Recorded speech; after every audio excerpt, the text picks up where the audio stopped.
ဆက်လက်ပြီးကလောမဲဆန္ဒနယ်မှဒေါက်တာနန္ဒာလှမြင့်မေးမြန်းမှုဖြစ်ပါတယ်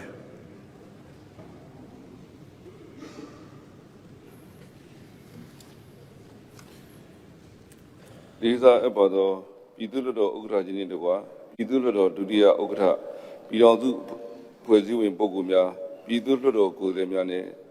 ပုဂ္ဂိုလ်များအားလုံးမင်္ဂလာပါလို့ကာရဝပြုနှုတ်ခွန်းဆက်သအပ်ပါတယ်ကျွန်တော်ကတော့ရှမ်းပြည်နယ်တောင်ပိုင်းကလောမဲဆန္ဒနယ်မှပြည်သူ့လွှတ်တော်ကိုယ်စားလှယ်ဒေါက်တာနန္ဒာလှမြင့်ဖြစ်ပါတယ်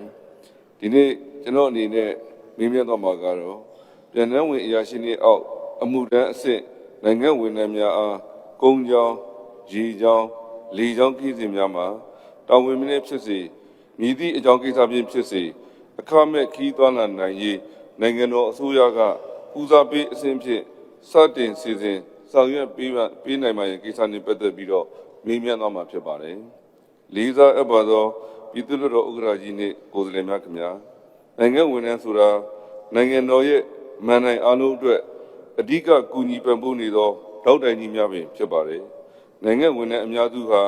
ရေဘူးရအဖြစ်ငွေကြေးဥစ္စာကျွဲဝချမ်းသာလိုခြင်းထက်ဂုဏ်သိက္ခာရှိစွာနေလိုမှုနိုင်ငံတော်မှအလေးထားဦးစားပေးခံယူလိုမှု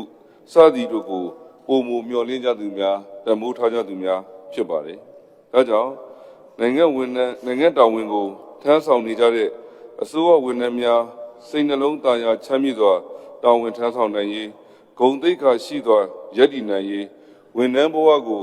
လေးစားတန်ဖိုးထားနိုင်ရေးနှင့်အခြားသူများကဝန်ထမ်းများကိုအားကျဂုဏ်ယူမှုမှဖြစ်ပေါ်လာစေရေးအတွက်ဝန်ထမ်းများရဲ့လက်ရှိအနေအထားတစီမီတစင့်ဖြည့်ဆည်းဆောင်ရွက်ပေးရမည်ဟုသုံးသပ်မိပါတယ်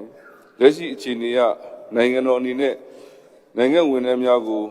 အပိုထောက်ပံ့ခြင်းများအားအခါအားလျော်စွာတိုးမြင့်ဆောင်ရွက်ချီးမြှင့်ခြင်းများကိုလည်းတွေ့ရှိနေရတာဖြစ်တဲ့အတွက်ဝမ်းသာဂုဏ်ယူမိကြောင်းလည်းဖော်ပြလိုပါတယ်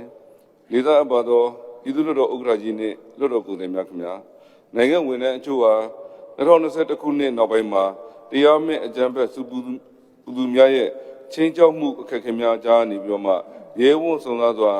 မိမိတို့ရဲ့လုပ်ငန်းခွင်များကိုမစွန့်ခွာဘဲတာဝန်ထမ်းဆောင်ခဲ့သူများလည်းအများအပြားရှိခဲ့တာကိုတွေ့ရမှာဖြစ်ပါတယ်နိုင်ငံတော်အနေနဲ့ထက်ဖော်ပြပါ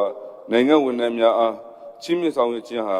လက်တလောနိုင်ငံဗဏ္ဍာငွေပုံမှန်သုံးစွဲရမှာဖြစ်တော်လဲရရှိလာမဲ့ဝန်ထမ်းများရဲ့ရုပ်ပိုင်းစိတ်ပိုင်းဆိုင်ရာအနာဂတ်အကျိုးရလဒ်နဲ့စွမ်းဆောင်ရည်များဟာများစွာပုံမှုတိုးတက်လာလိမ့်မယ်လို့လည်းယုံကြည်မျှော်လင့်ပါတယ်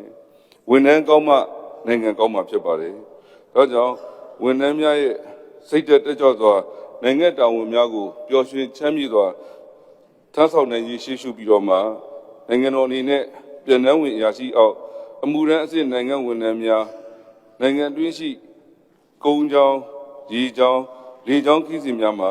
ဝန်ထမ်းကပ်ပြရုံနဲ့အခမဲ့ခီးသွားလာနိုင်ရေးအားဦးစားပေးအစဉ်အဖြစ်စတင်စီမံဆောင်ရွက်ပေးနိုင်ခြင်းရှိမရှိနဲ့ရှိပါက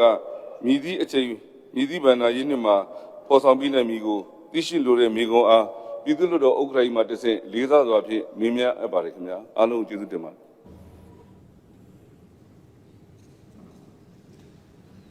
ပို့ဆောင်ရေးဝန်ကြီးဌာနကဖြေကြားပေးဖို့ဖြစ်ပါတယ်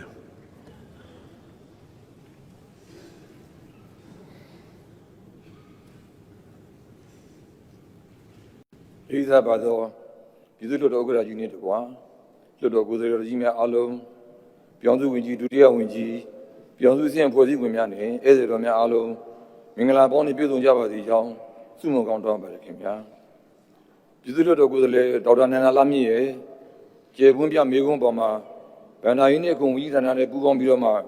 ကျွန်တော်ပို့ဆောင်ဝန်ကြီးဌာနမှာဒုတိယဝန်ကြီးဦးအောင်မြင့်ကပြန်လည်ဖြေကြားမှာဖြစ်ပါတယ်။ကုန်းကြောင်းခီးစဉ်တွေဖြင့်ပို့ဆောင်ဝန်ကြီးဌာနဟာမော်တော်ယာဉ်များကိုလိုင်စင်ထုတ်ပေးခြင်းစီမံစည်းကမ်းများသတ်မှတ်ခြင်းနဲ့ပြည်내ကင်းရှင်းရေးအတွက်စစ်ဆေးရေးယူခြင်းများကိုသာဆောင်ရွက်ပေးလျက်ရှိပါတယ်။ယထာဖြင့်ခီးတဲ့ပို့ဆောင်ရေးအတွက်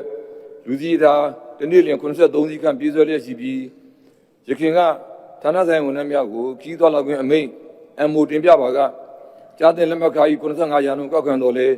တရက်9လ2016ရက်နေ့မှာစပြီးတော့ကြားတင်လက်မှတ်ခ100ရာခိုင်နှုန်းပြည့်ကောက်ခံဆောင်ရွက်ခဲ့ရပါတယ်။ရေချောင်းခီးစဉ်တွေနဲ့လည်းပြည်စည်းကြောင်ပို့ဆောင်ရေးဌာန